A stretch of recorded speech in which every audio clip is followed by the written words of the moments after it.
제 생각에는 필립 공의 관심사가 얼마나 폭넓었고 얼마나 다양한 분야에 걸쳐 지지적이었는지 제대로 이해하는 사람이 많지 않았던 것 같습니다. 오랜 세월이 흘렀지만 필립 공과 엘리자베스 여왕이 버킹엄 궁에서 함께 살지 않기로 한 결정은 왕실 관계자부터 일반인에 이르기까지 여전히 많은 사람들의 입에 오르내리는 중요한 화제거리입니다. 두 사람의 별거에 대한 추측이 난무하는 가운데 앤 공주는 왕실 내부에서 오랫동안 감춰져 있던 비밀들을 폭로하며 이례적인 결혼 생활의 배경을 마침내 밝혀낼지도 모릅니다. 앤 공주는 과연 부모님의 결혼 생활에 대해 무엇을 알고 있을까요? 그녀는 정확히 무엇을 말했을까요? 아엔 공주가 필립 공이 여왕과 떨어져 살기로 한 선택에 대해 내놓은 통찰력 있는 견해를 함께 들어보세요. 달콤하고 아름다운 로맨스의 시작입니다. 필리비주와 엘리자베스의 러브 스토리는 마치 디즈니 영화 시나리오 같습니다. 두 사람은 1935년 필립의 사건인 그리스와 덴마크의 마리나 공주와 엘리자베스의 삼촌이자 켄트 공작인 조지 왕자의 결혼식에 참석한 어린 소년들이었습니다. 관례대로 두 사람은 소개를 받았고 형식적인 인사는 끝났습니다. 하지만 피로연이 끝난 직후 필립은 자신보다 훨씬 어린 엘리자베스를 다시 만나고 싶다는 강한 열망을 느꼈습니다. 다행히도 이러한 감정은 필립만 가진 것이 아니었습니다. 당시 순수했던 엘리자베스 공주 역시 알 수 없는 이유로 그와 다시 이야기를 나누고 싶어 했습니다. 1936년과 1937년 사이에 두 차례 짧게 만난 적이 있는 두 사람은 1939년 7월 영국 해군에서 훈련 중이던 필립 왕자가 다트머스 왕립 해군 사관학교에서 다시 만났습니다. 그리스계 덴마크 왕자 출신인 그의 해군 훈련은 다소 이례적인 일이었습니다. 키가 크고 다부진 체격에 금발 머리 타고난 강인함과 해군에서의 탁월한 재능을 지닌 필립 왕자는 당시 13살이었던 엘리자베스의 마음을 설레게 했습니다. 그녀는 13살이라는 어린 나이에 자신이 운명의 상대를 만났다고 확신했습니다. 지금 그녀의 부모님은 어떤 심정이었을지 궁금하네요. 두 사람은 서로에게 호감을 느끼자마자 곧바로 관계를 발전시켜 나갔습니다. 아이폰 같은 소셜미디어가 없던 시절 필립과 엘리자베스는 만날 때마다 많은 이야기를 나누었고 진심 어린 애정이 담긴 편지를 주고받으며 관계를 더욱 깊게 다졌습니다. 엘리자베스의 편지는 순수한 어린 시절에 처음으로 사랑에 빠진 13살 소녀의 모습을 고스란히 담고 있었습니다. 그녀의 여리고 연약한 마음속에는 처음으로 타오르는 불씨와 같은 사랑이 가득했습니다. 처음에는 해군 장교의 길에 끌렸던 필립 역시 엘리자베스의 매력에 저항할 수 없었습니다. 그는 그녀의 순수함에 매료되었고 그녀의 여린 마음속에 타오르는 사랑에 푹 빠졌습니다. 그러던 중 1939년 제2차 세계대전이 발발했고 필립 왕자는 영국 해군에 복무하며 왕실을 위해 싸우면서 두 사람의 사랑을 위협하는 죽음을 맞이할 위기에 처했습니다. 그러나 그는 살아남아 전쟁 영웅이 되었습니다. 그의 생존은 오히려 두 사람의 사랑을 더욱 깊게 만들었고 운명적으로 함께해야 할 존재임을 증명했습니다. 엘리자베스와 필립은 전쟁이 끝난 지 불과 1년 만에 비밀리에 약혼했고 필립은 그리스와 덴마크 왕자로서의 자기를 포기하고 마운트 배튼이라는 성을 사용하며 에든버러 백작이 되기로 결심했습니다. 조지 왕은 두 사람의 결합을 승낙했지만 엘리자베스가 21세가 된 후에야 정식으로 혼인신고를 할 수 있도록 조건을 걸었습니다. 이는 엘리자베스가 성숙해지고 현실을 직시하며 자신의 결정이 옳은지 생각해 볼 시간을 주기 위한 것이었습니다. 하지만 엘리자베스는 여전히 필립을 향한 마음을 간직하고 있었고 이성과 감정이 완벽하게 조화를 이루어 왕에게 자신의 입장을 확신시켰습니다. 국경을 넘어 주고받은 사랑 편지와 미지의 세계로의 여정을 향한 뜨거운 열망 속에서 두 사람은 동화 같은 결혼 생활을 이어갔을까요? 아니면 결국 왕관의 무게에 굴복했을까요? 어린 시절 파티에서 우연히 만난 두 소년의 사랑 이야기는 완벽한 결혼으로 이어졌습니다. 그들의 사랑은 다른 사람들은 전혀 알아채지 못했지만 마치 동화처럼 깊어졌습니다. 처음 만났을 때는 사랑의 기미가 거의 보이지 않았습니다. 몇 년 후 전 세계는 그들에 대한 이야기, 특히 결혼식을 앞둔 시기에 대한 이야기로 떠들썩했습니다. 소문에 따르면 필립 왕자는 어쩔 수 없는 로맨티스트였다고 합니다. 그는 엘리자베스에게 완전히 반했지만 말로만 표현하고 싶지는 않았습니다. 그래서 그는 두 사람의 약혼과 청혼을 위한 아주 멋진 계획을 세웠습니다. 사랑하는 사람과 결혼하는 것 자체가 이미 아름답고도 벅찬 일이지만 세계에서 가장 탐나는 왕위 계승자이기도 한 사랑하는 사람과 결혼하는 것은 완전히 다른 차원의 일이었습니다. 그리고 필립 왕자는 용감하게 그 도전을 받아들였습니다. 그의 첫 번째 계획은 엘리자베스에게 3캐럿짜리 라운드 다이아몬드 반지를 선물하는 것이었습니다. 중앙의 다이아몬드를 중심으로 양쪽에 10개의 작은 팝에 다이아몬드가 세팅된 반지였습니다. 다이아몬드는 공주에게 낯선 것이 아니었지만 아이 다이아몬드운에 특별한 의미를 지니고 있었습니다. 필립 공의 어머니인 바텐부르크의 앨리스 공주가 소유했던 티아라에서 가져온 것이었고 엘리자베스 공주를 위한 네이피클로버 팔찌를 만드는 데에도 사용되었기 때문입니다. 이 특별한 선물은 영국 전역에 감동을 선사하며 미래의 여왕이 어떤 왕자와 결혼하게 될지를 보여주는 상징적인 의미를 지녔습니다. 두 사람은 1947년 11월 20일에 결혼했습니다. 스레, 칼스 앤 앤드류 에드워드 4 자녀를 두었고 이들은 행복하고 화목한 가정에서 자랐습니다. 두 사람은 자녀들을 통해 영국에서 유명 인사로 자리매김했으며 단순히 출생뿐 아니라 왕실 구성원으로서의 역할을 통해 더욱 명성을 떨쳤습니다. 두 사람은 왕실의 시선에서 벗어나 오롯이 둘만의 시간을 보내는 것을 좋아했기에 휴가를 매우 중요하게 여겼다고 전해집니다. 하지만 그들은 영원히 숨어 지낼 수는 없다는 것을 알고 있었고 삶을 뒤바꿀 작은 불길이 문을 두드리고 있었습니다. 겉으로 보기에는 결혼 후 그들의 결합은 깨지지 않을 것처럼 보였습니다. 그러나 필립 왕자의 고집스러운 성격이 결혼 생활에 반복적으로 드러나면서 작은 균열이 보이기 시작했습니다. 하지만 그들은 대중의 눈을 얼마나 잘 숨겼을까요? 완벽한 결혼이라는 공적인 환상. 대부분의 관계에서 마음이 우선시되지만 왕실의 결혼 생활에서는 종종 겉모습이 되어 중요하게 여겨집니다. 표면적으로 엘리자베스와 필립은 완벽한 결혼 생활을 하고 있었습니다. 단순히 개인으로서뿐만 아니라 정치적인 측면에서도 마찬가지였습니다. 모든 것이 완벽해 보였습니다.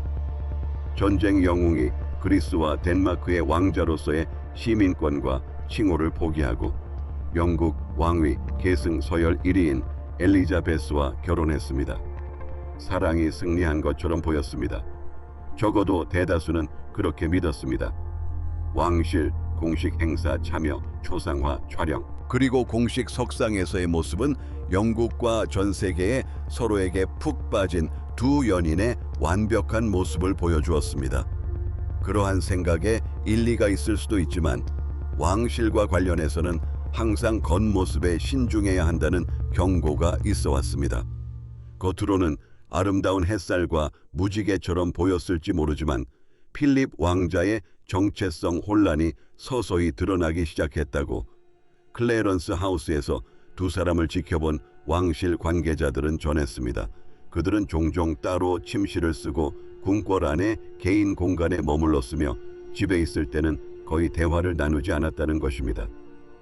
필립 왕자는 왕위 계승 서열 1위인 버킹엄 궁에 처음 발을 들였을 때 일부 왕실 구성원들로부터 받은 대우에 대한 반발심에서 비롯된 행동이었을지도 모릅니다.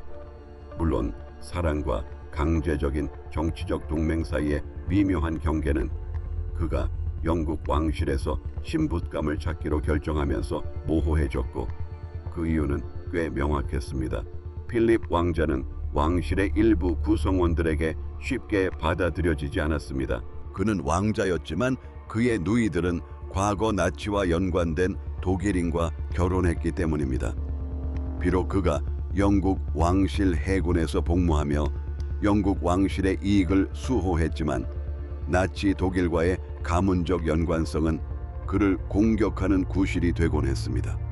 특히 엘리자베스 여왕의 어머니는 그를 훈족이라고 부르며 영국 왕실을 내부에서 파괴하려는 또 다른 독일 선동가로 여겼습니다. 왕실 관계자들에 따르면 이러한 비난을 묵묵히 견뎌낸 필립 왕자는 자신을 왕위 계승자로 인정하지 않는 왕실 구성원들의 처사에 불만을 품고 있었다고 합니다. 하지만 그는 적어도 조지 5세의 갑작스러운 서거 전까지는 개의치 않았습니다. 조지 5세의 서거로 생긴 권력 공백을 메울 사람이 필요하게 되었고, 아무도 나서서 조치를 취할 의지나 능력이 없다면 필립 왕자, 엘리자베스 여왕, 그리고 아이들은 버킹엄 궁으로 거처를 옮겨야 했습니다. 그는 이사를 원하지 않았지만 영국 군주제의 문화와 전통이 그의 발목을 잡았고, 원력의 중심지인 버킹엄 궁전에 가기를 꺼려 클레런스 하우스 복도에서 아내에게 화를 냈다고 전해진다. 다해중의 시선 속에서는 미소와 어색한 키스로 감정을 숨겼지만 필립 왕자는 점차 거리를 두기 시작했다. 그렇다면 필립 왕자는 왜 버킹엄 궁전에 가는 것을 반대했을까요? 바로 정체성에 대한 고민 때문이었습니다. 그는 엘리자베스 여왕의 마음속에는 자신이 확실히 자리 잡았다고 생각했지만 정부에서 자신의 위치에 대해서는 확신이 없었습니다. 필립 왕자는 늘 명령에 복종하고 전쟁터로 향하는 훌륭한 군인이었습니다. 따라서 정치에 발을 딛는 것은 그의 성격과 어울리지 않는다고 여겼습니다. 물론 장자 상속 원칙에 따라 갑자기 남자 후계자가 생기는 경우를 제외하고는 언젠가는 아내가 영국의 군주 자리를 물려받을 것이라는 점은 어느 정도 예상했지만 이미 때는 늦었다는 것을 알고 있었습니다. 그럼에도 불구하고 그는 아내와 결혼하기로 결정했습니다. 엘리자베스 여왕과의 결혼은 대가를 치르게 했고, 처음에는 그 대가가 그리 크지 않아 보였습니다. 하지만 시간이 흐르고 상황이 안정되면서 그는 예상했던 것보다 더 많은 것을 잃었다는 사실을 깨달았습니다. 자귀성, 그리고 내 처남이 아니라 어떤 사람인지 아시겠죠? 재산까지 모두 잃었습니다. 심지어 전자선거인 명부에도 이름이 올라가지 못했습니다. 게다가 독일 혈통과의 연결고리마저 잃었습니다. 유전자만이 그를 독일과 연결해주는 표식을 가지고 있을 뿐이었습니다. 소문에 따르면 그는 세상과 자신에게 분노하며 혐오감을 느꼈다고 합니다. 자신을 특별하게 만들어주던 것들을 잃었기 때문입니다. 조지 5세 서거 후 엘리자베스 여왕은 자신만의 역할을 더 많이 맡기 시작했고 필립을 소외시키는 듯 했습니다. 이는 그의 자존심과 자아에 큰 상처를 남겼습니다. 필립은 자신이 소외되고 당연하게 여겨진다고 생각하며 더욱 깊은 원망과 우울증에 빠졌습니다. 엘리자베스 여왕의 즉위 과정에서 왕위 계승권과 자녀 이름 짓기를 둘러싼 오랜 갈등이 다시 수면 위로 떠올랐습니다. 대부분의 경우 왕실에서는 아내가 남편의 성을 따르는 것이 관례였는데 이는 당시 기혼 여성에 대한 관습과 일치했습니다. 그러나 윈저라는 성은 아주 오래전부터 가문에 속해 있었고 엘리자베스 여왕의 할머니인 메리는 이 성을 가문에서 계속 사용하고 계승해야 한다고 주장했습니다. 필립 공은 자신의 공작 자기를 따라 에든버러 가문으로 군주제에 소속되기를 원했지만 할머니인 메리 여왕은 윈저 가문의 이름과 유산을 반드시 지켜야 한다며 강력하게 반대했습니다. 엘리자베스 여왕은 1952년 4월 9일 왕실 가문의 이름은 윈저로 유지될 것이라는 선언을 발표했습니다. 예상대로 필립 공은 경로에 휩싸였습니다. 이 나라에서 내 자녀에게 내 이름을 물려줄 수 없는 유일한 남자다라고 그는 불평했습니다. 여왕의 명령에 저항할 수는 없었지만 그는 아내와의 가정 생활에는 분명히 문제를 일으킬 수 있었고 그 중 하나가 바로 버킹엄 궁전에 살지 않겠다는 결정이었습니다. 그는 왜 그곳에서 사는 것을 싫어했을까요? 영국에서 그가 집이라고 부를 수 없는 궁전이었기 때문입니다. 베오킹게엄 궁전은 왕실 권력의 중심지일 뿐만 아니라 영국의 풍부한 예술 문화 전통이 깊이 뿌리내린 곳이기도 합니다. 따라서 군주가 궁전에 거주하지 않는다는 것은 일반 영국인부터 왕실 애호가에 이르기까지 끊임없이 논란을 불러일으키고 불만을 야기할 수밖에 없었습니다. 하지만 필립 공은 누구의 사회적 분위기에 휘둘리는 사람이 아니었습니다. 그는 자신의 신념을 고수했습니다. 여왕이 즉위하면 버킹엄 궁전으로 거처를 옮기는 것은 관례이자 전통이었습니다. 궁전에는 188가의 직원 침실, 52개의 객실, 92개의 사무실, 78개의 욕실, 12개의 접견실, 그리고 주방, 창고, 직원 식당 등 다양한 서비스 공간을 포함하여 총 75개의 방이 있으며 이곳에서 업무를 처리하고 방문객을 접대했습니다. 하지만 가문의 이름에 자신의 흔적을 남기려는 시도가 여러 번 좌절되었던 필립 왕자는 궁궐에 머무르는 것에 반기를 들기로 결심했습니다. 전통에 따라 군주는 배우자를 곁에 두어야 합니다.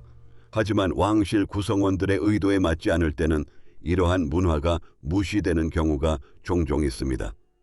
대표적인 예로 윈저 가문이라는 이름을 그대로 유지하기로 한 결정이 있습니다. 왕실의 옛 저택인 클래런스 하우스는 난방이 비교적 쉬운 구조입니다. 고구 엘리자베스 2세 여왕은 생전에 버킹엄 궁전에서 거대한 벽난로 대신 전기 난로를 사용하여 방들을 난방했습니다. 필립 공 역시 높은 전기 요금 때문에 수영장 난방을 중단했습니다. 이는 탄소 배출량을 줄이고 비용을 절감하는 데 도움이 되었지만 마치 건물이 오랫동안 방치되어 있다가 다시 사용될 때를 대비해 최상의 상태로 유지 관리되고 있다는 인상을 주었습니다. 75개의 방이 있는 궁전을 난방하는데 얼마나 많은 전력이 소모될지 상상해 보십시오. 윈저 가문처럼 부유한 군주에게조차 부담스러운 금액일 것입니다. 더욱 중요한 것은 필립 공이 중요한 사안에 대한 자신의 영향력이 약해지고 있다고 느꼈다는 점입니다. 하지만 그는 엘리자베스 여왕의 할머니인 메리 왕비와 사이가 좋지 않았음에도 불구하고 아내가 가는 곳이면 어디든 따라다니며 자신의 의무를 다하는 데에는 변함이 없었습니다. 그에게는 의무를 소홀히 하지 않는 것이 언제나 최우선 과제였습니다. 한 번 군인은 영원한 군인이니까요. 결국 그는 버킹엄 궁전을 떠나 샌드링검에서 여생을 보내기로 결정했고 그곳에서 사생활을 보호받고 모든 일을 스스로 통제할 수 있었습니다. 하지만 왕실 관계자들의 마음속에는 여전히 의문이 남아 있습니다. 필립 왕자가 버킹엄 궁전을 떠난 것은 정말 사생활 보호 때문이었을까요? 아니면 그 이면에는 더 불길한 무언가가 숨겨져 있었을까요? 왕실의 희생, 아내를 버킹엄 궁전에 남겨두는 것이 두 사람의 결혼 생활 파탄을 막고 평화를 가져다 주었을지는 몰라도 그 대가는 컸습니다. 친밀함과 안정감을 포기하고 왕위 계승 안정 그리고 평화를 택한 것입니다. 남편과 저는 내년에 있을 영연방 국가들 방문을 손꼽아 기다리고 있습니다. 비록 마지막 세 가지는 성공적인 군주 통치의 대가처럼 보이지만 말입니다. 이는 또한 결혼 생활에 균열이 생겨 그동안 잘 돌아가던 기계처럼 유지해왔던 유대감이 무너졌음을 시사합니다. 하지만 그가 앙심을 품고 의도적으로 떠났다는 소문은 끊이지 않았습니다. 일부 관계자들은 그가 낭만과 자연에 대한 애정을 찾아 떠났다고 전했습니다. 그는 아침에 새들이 아름다운 아침 노래를 불러주는 곳에서 깨어나고 싶어 했다는 것입니다. 그래서 그는 2017년 샌드링검 영지로 이사했습니다. 수십 년간 결혼 생활의 근간이었던 일상적인 친밀함을 포기한 것은 의미심장한 일이었습니다. 그러나 필립 공이 행복한 결혼 생활의 필수 요소라고 늘 생각해왔던 많은 사람들은 의구심을 품기 시작했습니다. 모든 것이 순조로울 때는 그 친밀함이 그렇게 중요하지 않을 수도 있다는 것입니다. 외부인들은 아내가 그의 지혜와 친밀함을 가장 필요로 하고 오직 그만이 아내의 사적인 농담을 이해해 줄 수 있는 96세의 나이에 그가 그곳을 떠난 것은 늦은 반항이라고 믿었습니다. 이러한 생각은 윈저 가문 구성원들이 그를 처음 대했던 방식에 깊이 뿌리내리고 있었습니다. 그들의 믿음은 간단했습니다. 그에게 고통을 안겨주고 그의 가문이 그의 이름을 이어받지 못하게 만든 진짜 장본인들은 거의 모두 세상을 떠났고 자녀들이 그의 이름을 사용하지 못하게 되면서 산산조각이 났던 그날의 고통을 대신 짊어질 마지막 사람이 필요했습니다. 논란과 추측은 들불처럼 퍼져나갔고 누군가는 어딘가에서 이 문제를 해결해야 했습니다. 찰스 왕세자의 침묵 분위기 반전, 그리고 그의 형제 자매들의 침묵은 왕실 팬들에게 늘 불쾌감을 안겨주었습니다. 마치 그들이 아버지에 대한 직접적인 정보를 가지고 있으면서도 침묵을 택한 것처럼 느껴졌습니다. 그러나 2021년 4월 9일 필립 공이 세상을 떠나면서 그들은 더 이상 침묵을 지킬 수 없었습니다. 에오메오니인 여왕은 그가 노령으로 세상을 떠날 때 그의 곁을 지키며 그를 집으로 끌고 갔다. 네울 아버지 필립 공의 가장 가까운 동반자로 불려온 앤 공주가 마침내 아버지에 대한 자신의 생각을 밝히며 루머를 일축하고 진실을 바로잡았습니다. 2017년 8월 아버지의 궁궐 탈퇴 결정에 대해 그녀는 어떤 입장을 밝혔을까요? 앤 공주는 아버지가 궁궐을 떠난 이유를 공개했습니다. 고향을 떠나 영국 해군에 입대하고 태어나지도 않은 나라의 국기를 위해 싸우면서 심각한 정체성 위기를 겪어온 필립 공은 쉽게 이해하기 어려운 인물이었습니다. 그는 자신의 처지를 잘 알고 있었고 세상과 세상을 지배하는 구조에 완전히 환멸을 느낀 사람이었습니다. 엘리자베스 여왕의 어머니가 필립 공이 딸의 배우자로 적합하지 않다고 생각했던 일, 그리고 다른 왕실 구성원들의 반대를 기억하시나요? 필립 공은 그 일을 잊지 않았습니다. 그의 첫째이자 유일한 딸인 앤 공주는 그에 대해 이야기하며 눈물을 참으려 애썼습니다. 그녀는 필립 공이 고령으로 세상을 떠나기 전 궁궐을 떠나기로 결정한 진짜 이유를 밝혔습니다. 하지만 치포드에 지원하는 것은 미래가 보장된 자귀를 얻기 위한 것입니다. ITV와 사전 녹화 인터뷰를 진행한 앤 공주는 부모님의 관계와 외부 사람들이 보기에 얼마나 혼란스러웠는지에 대해 이야기했습니다. 그녀는 부모님 사이의 갈등을 인정하거나 부인하지는 않았지만 서로에 대한 사랑과 지지에 대해서는 분명히 말했습니다. 인터뷰 내내 감정이 북받쳐 올랐지만 동생 에드워드 왕자가 곁에서 그녀를 진정시키며 부모님 관계의 진실을 밝히는 데 도움을 주었습니다. 부모님은 그 모든 세월과 모든 행사, 하에오의 순방과 행사 동안 서로에게 정말 든든한 버팀목이 되어주셨습니다. 아버지는 사람들 앞에서는 웃어넘길 수 없는 일도 털어놓고 웃을 수 있는 사람이 있어야 한다고 말씀하셨습니다. 앤 역시 아버지에 대한 애정을 담아 가족을 하나로 묶어주는데 아버지가 얼마나 중요한 존재였는지 이야기했습니다.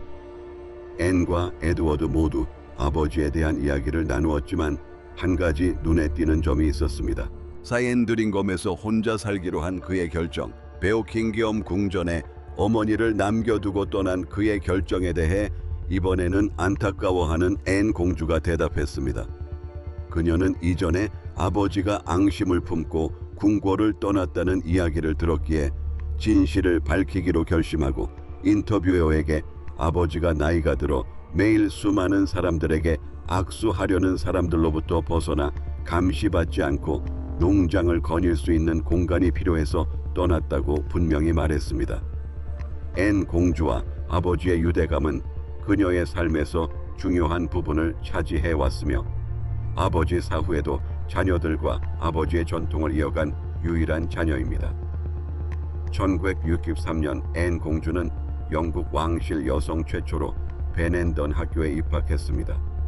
당시에는 남녀공학이 아니었기 때문에 아버지처럼 스코틀랜드의 고든타운 학교에 진학할 수 없었지만 이후 상황이 바뀌어 앤 공주의 두 자녀인 피터 필립스와 자라 틴들은 모두 그곳에서 교육을 받았습니다. 필립 공이 궁궐과 거리를 두기로 한 결정에 대한 추측이 오랫동안 무성했지만 그의 가장 사랑하는 딸의 폭로로 마침내 모든 추측이 종식되고 왕실 팬들의 궁금증이 해소된 듯합니다. 필립 공이 샌드링검에서 홀로 살기로 한 결정은 증오심 때문이었을까요? 아니면 그저 사생활을 원했던 노인의 단순한 바람이었을까요? 이제 세계에서 가장 경험이 풍부한 흑인 전문가의 이야기를 들어보겠습니다. 사사행활 보호를 위한 그의 노력이 그의 명성에 얼마나 큰 타격을 입혔을까요? 댓글로 여러분의 생각을 공유해 주세요. 더 많은 영상을 보시려면 좋아요, 공유, 구독 부탁드립니다. 화면에 나오는 다음 영상도 클릭해 보세요. 분명 재미있을 거예요.